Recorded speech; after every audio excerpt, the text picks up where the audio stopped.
Pemerintah Kota Palembang memberikan bantuan berupa 334 paket sembako, berupa beras 10 kg, terigu 1 kg, gula 1 kg, dan minyak goreng 1 liter.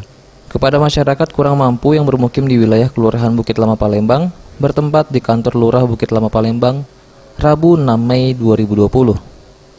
Pemberian bantuan ini dilakukan secara simbolis oleh Wakil Wali Kota Palembang Fitrianti Agustinda kepada perwakilan masyarakat, Ketua RT dan Ketua RW di wilayah Kelurahan Bukit Lama Palembang yang nantinya akan disalurkan kepada masyarakat. Paket yang kita terima lebih kurang 334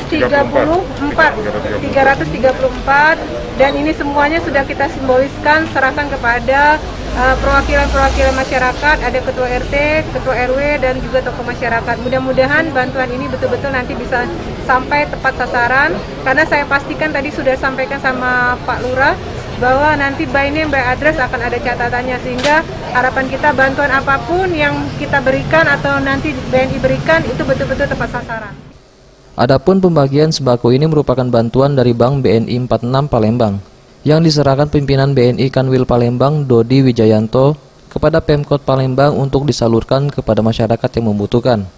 Fitrianti Agustinda berterima kasih dengan adanya BUMN yang membantu pemerintah Kota Palembang dalam memberikan bantuan di saat pandemi COVID-19.